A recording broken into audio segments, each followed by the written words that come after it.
Newsfirst, Newsline with Faraz, Shauketaly. And a jolly good morning to you. This is Newsline, live as always from the Newsfirst studios in Dawson Street in Colombo. And in a country that is deeply passionate about its politics, we are going to be discussing this morning something called the no confidence motion. Everyone seems to be talking about it. The papers are full of it, and of course the politicians are going overboard on it. But to discuss all this is the newly appointed CMC member, Mr. Rusiripala Tenakun. Very good morning to you, Mr. Rusiripala. Good morning, Faraz. Well done. I see that you have infiltrated the CMC.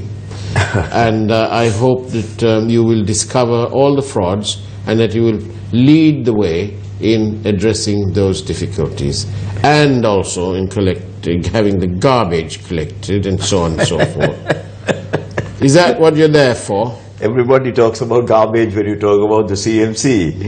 I mean, we should be talking more about... How does it feel? I know you've held plenty of other positions in your lifetime. You've been the chairman of the Bank of Ceylon, you've been active trade unionist, and you've been chairman of the German Jewelry Authority, and you've been there. So how does it feel? How did it feel that first day when you went for that preliminary sort of meeting there at the CMC? Well, we still did not have an official meeting, but then we, as a group, we met unofficially, right. To identify who we are and then to know each other. Did a sense of pride overcome you when you went in there? Well, I think most of the members are members who have been there in the CMC earlier, and it was a very, very preliminary discussion. Right. I don't think that we concentrated or focused on any of the issues as such, but then they were discussing the more mundane and routine things. Well, for me, I think a different approach is required, because for 50 years, one party has been ruling the municipality, and then they still say that there are many things to do, which means automatically they admit that there are many things have not been done.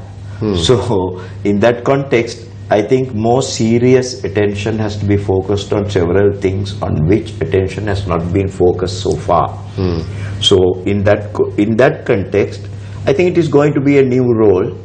I think we can make a good contribution. Of course, we are not the ruling party, right. But we are also not far away from the ruling party, because the government is still together.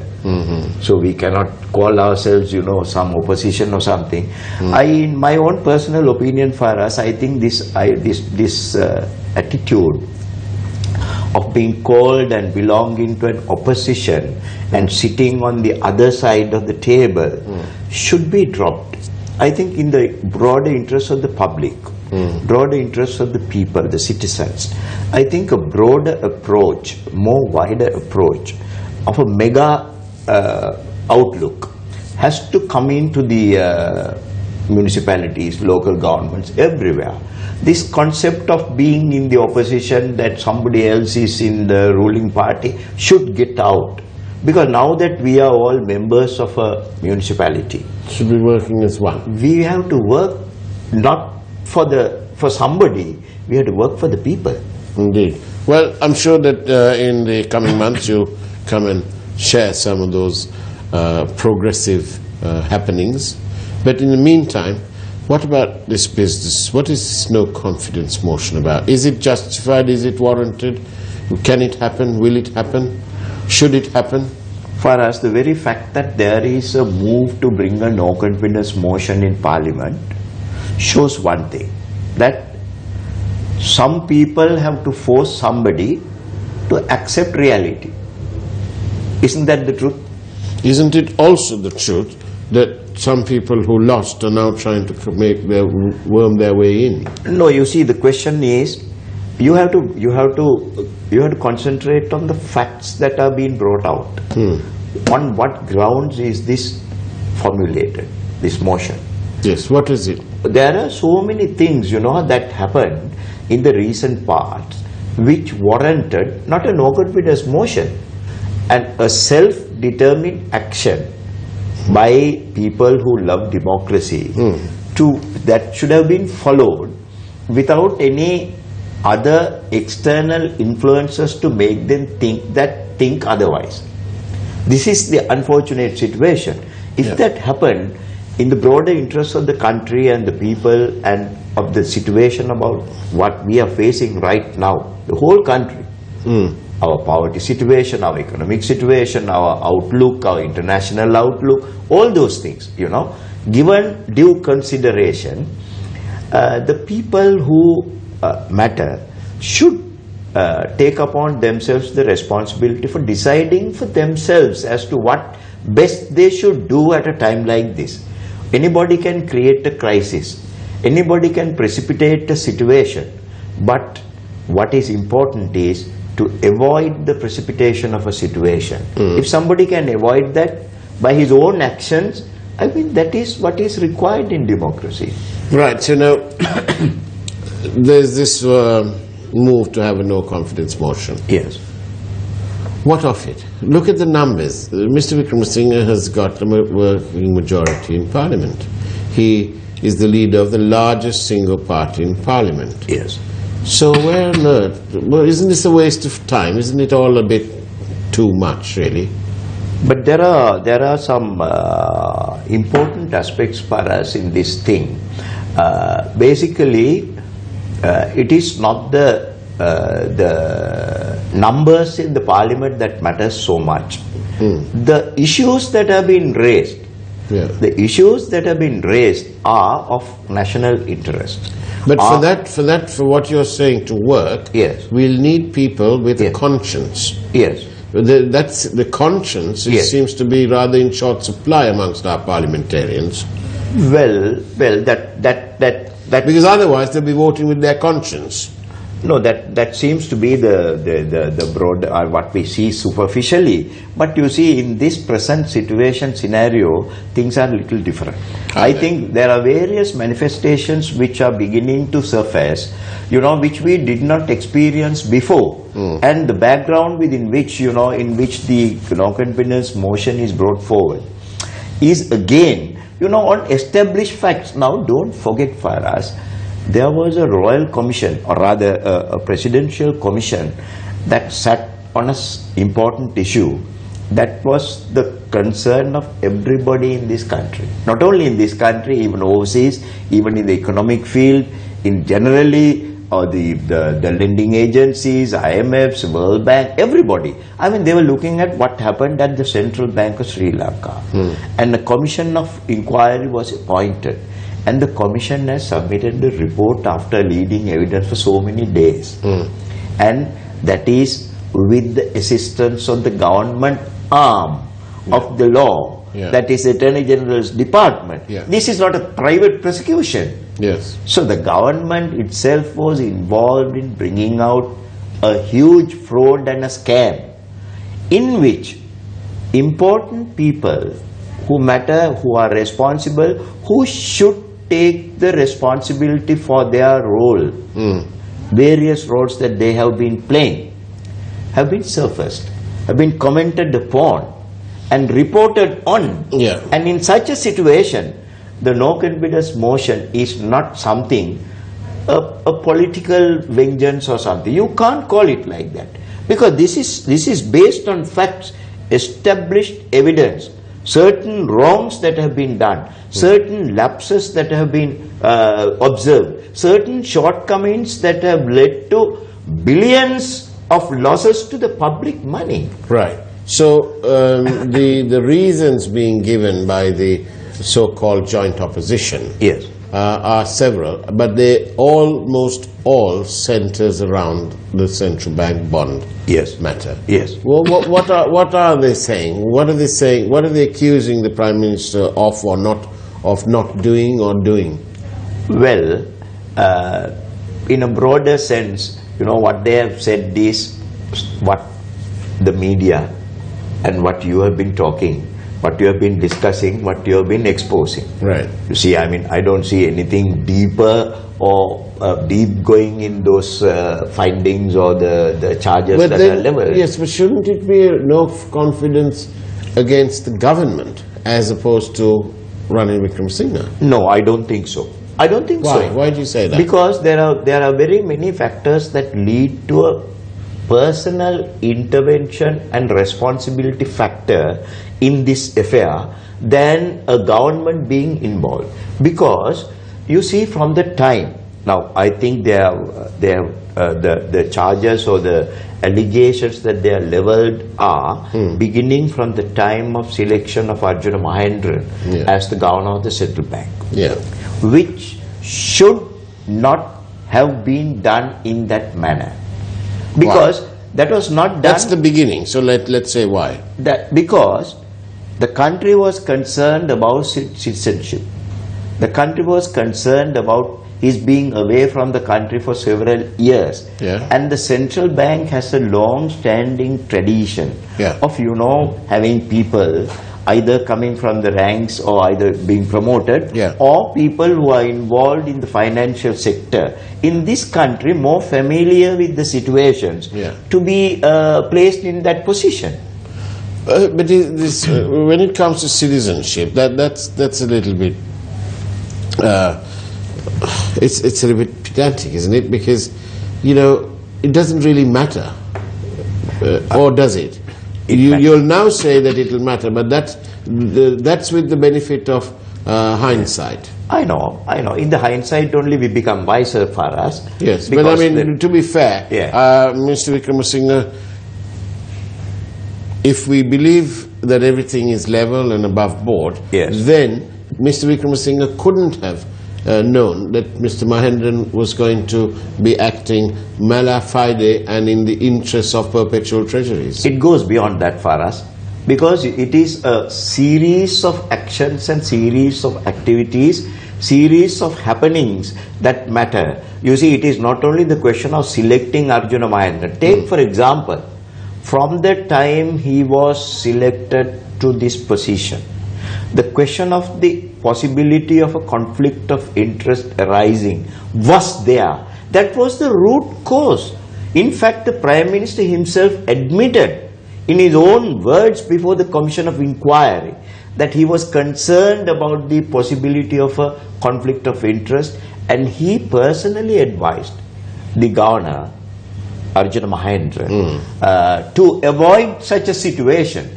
Not only that, he even persuaded, if you go through, you read between lines of the Commission findings, recommendation, they say, he categorically states that he went to the extent of personally pursuing Arjuna Aloysius to, leave his, go out from these operations. Yes, that's the sticking point here. Exactly. That the Prime Minister asked Mr. Mahendran, because he himself recognized there was a potential for conflict of interest. Exactly. And he asked Mr. Mahendran to make sure his son-in-law was not involved in that company and to divest.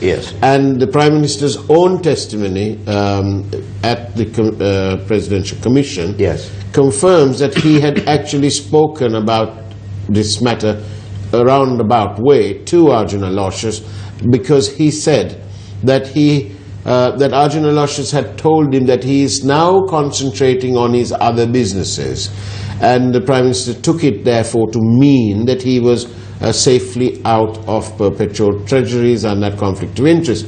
But Mr. Rispala, isn't that the whole problem? That the Prime Minister did not act. He did not check up. When the media and the civil society and everybody else was shouting about it, the beginning, so around the 1st of March 2015, the Prime Minister could have done the easiest thing in the world. That's the most serious lapse in this whole episode, Faraz. Yes, because it starts from there. You hit it on the nail. Now, you see, the Prime Minister's knowledge and anticipations about the possible conflict of interest is another matter. But when the issue flared up in the public forum, you see, amounting to a fraud by the very people who participated in that transaction, the primary dealers who began to complain, the media who came in at the right time, exposing what exactly happened, and with the information available, the action that the Prime Minister took at that point of time deserves the entire responsibility of this whole thing falling on him. On that note, we'll discuss that in greater detail, but that's not before we have to go for a break. Don't go away. After all, this is Newsline.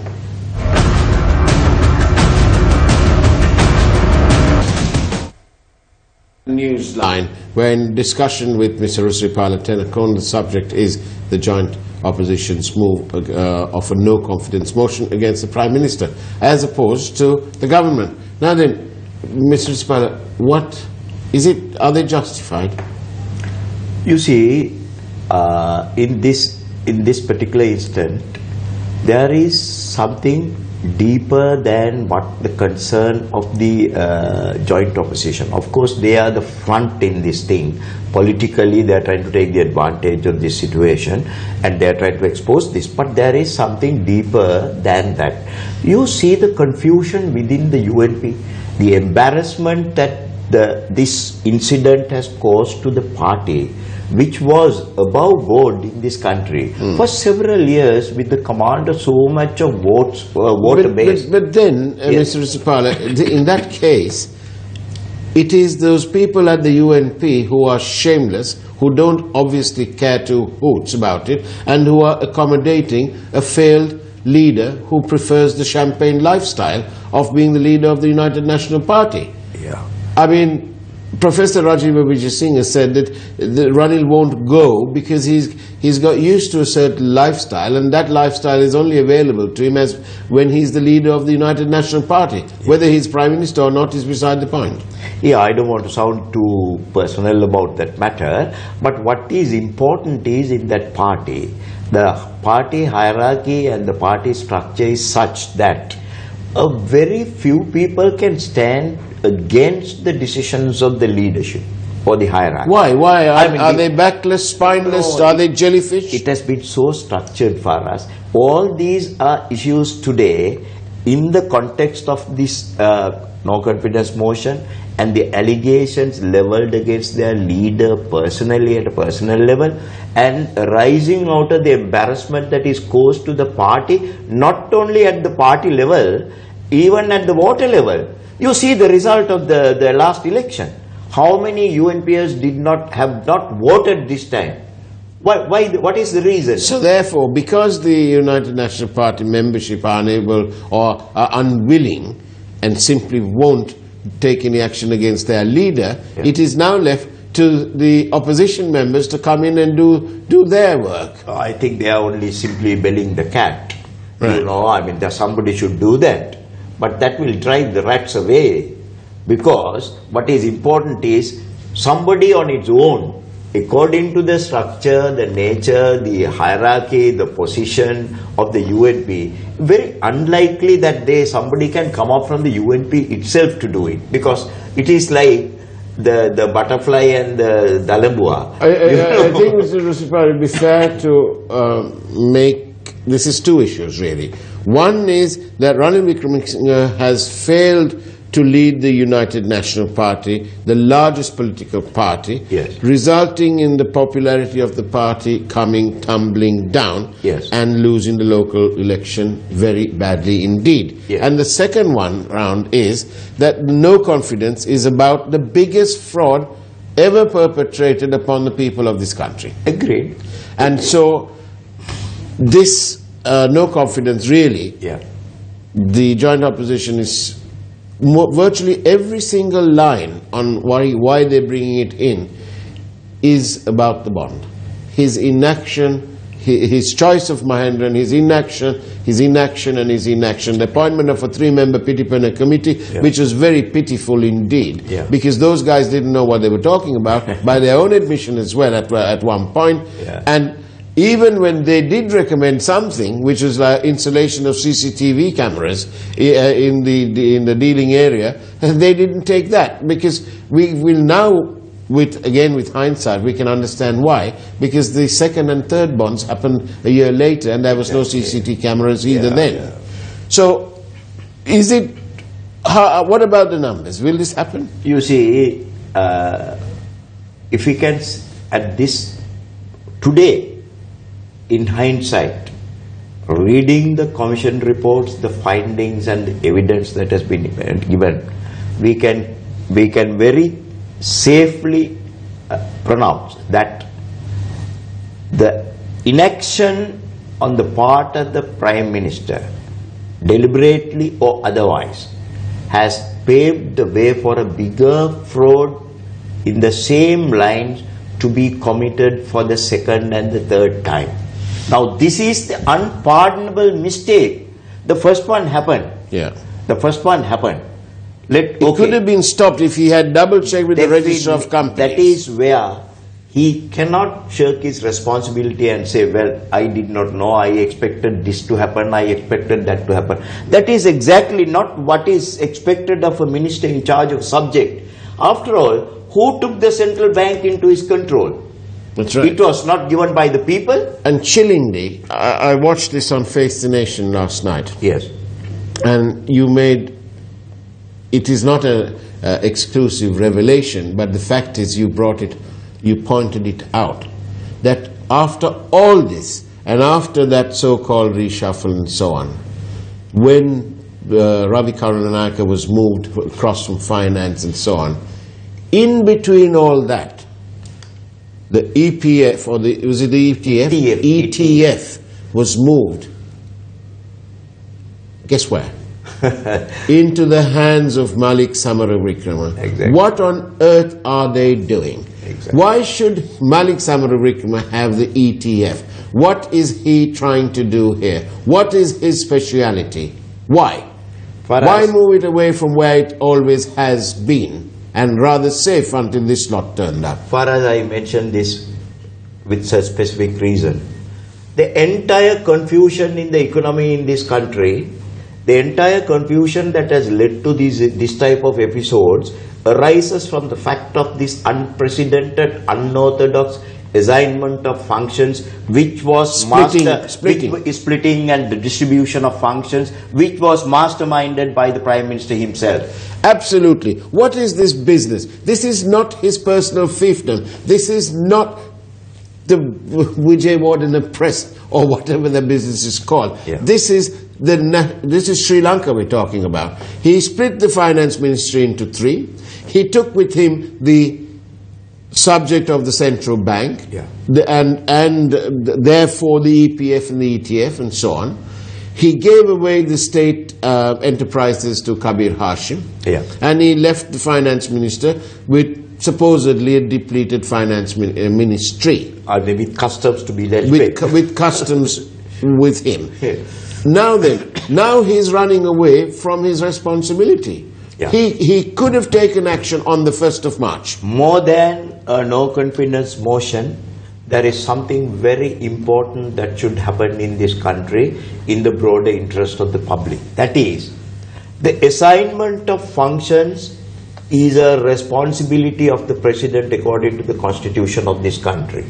I wish and I pray that this matter will be focused in that perspective, and the reassignment of the functions in its entirety, which means a complete reshuffle of the cabinet, which means the entire cabinet will go and a new cabinet will come in with new functions, with functions that should be attached to the various ministries in the proper manner, be decided soon, which will pave the way constitutionally a possibility for the President to nominate a new or call for a new Prime Minister. Mr. Rusipala, the litany of mismanagement on the part of the Prime Minister, it grows. What about the payment platform. We found that was given to one of a favoured person, and then he had to get off his position there. Then we have cybercrime. He de facto had the Ministry of Law and Order with him anyway. It was his mate Sagala Ratnayaka who was the minister. But we all knew and we all know where all these instructions stem from. So Mr. Wickremesinghe seems to have completely lost the plot.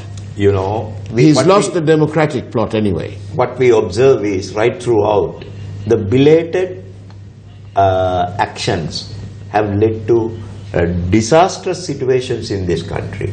That is this violence that we observed recently, totally due to belated actions on the part of the people who are responsible.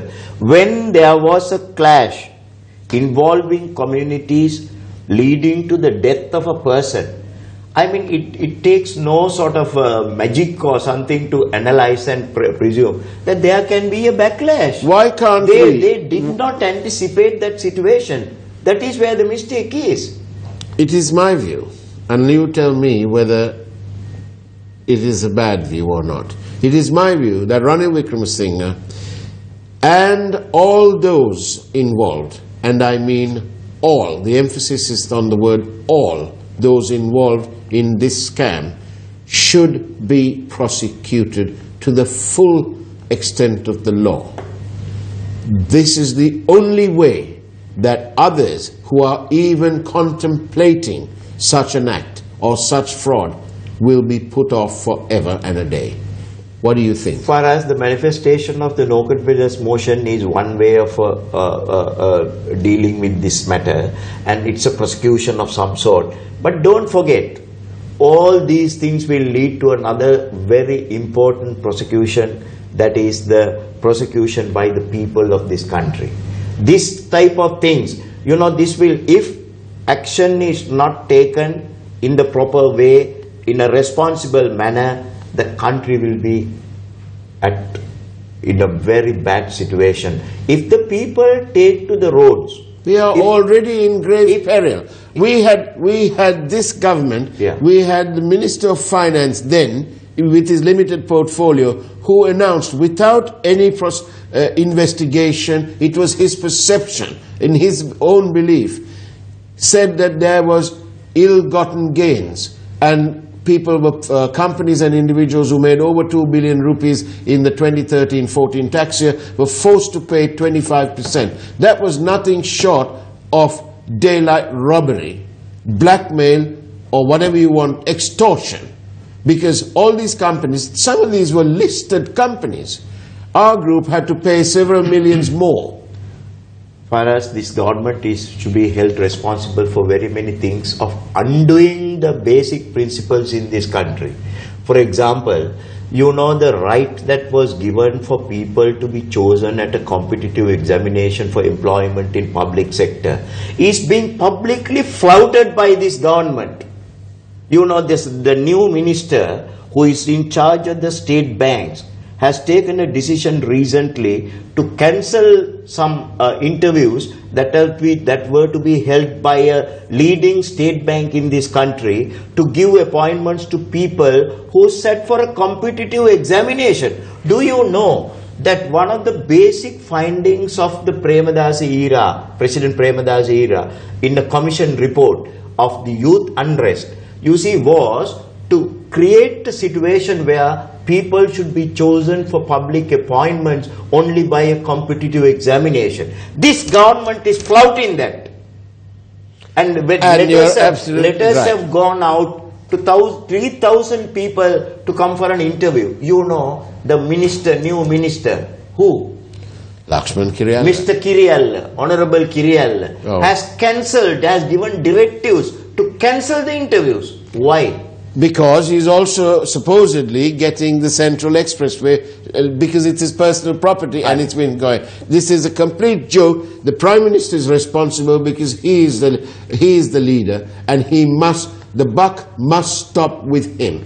The people. Do you agree that he must go? The people in this country have to at least come forward to stop this joke. You know, the lottery is being given to the finance minister, the foreign minister. This kind of jokes, can they continue?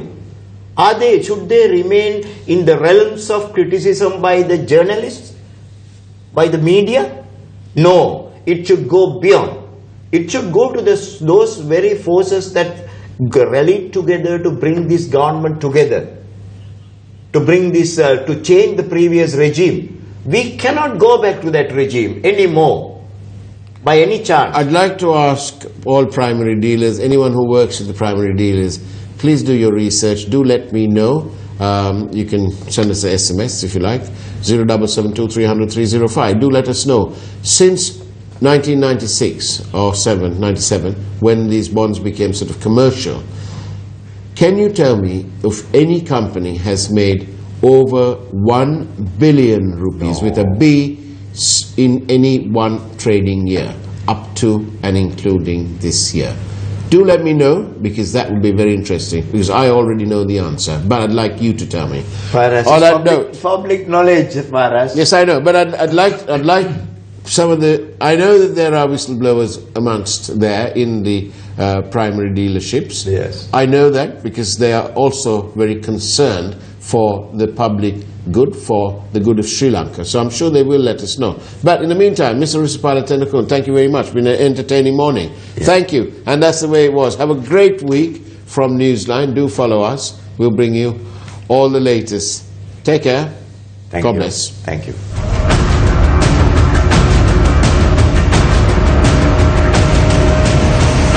Newsfirst, Newsline with Faraz Shauketaly.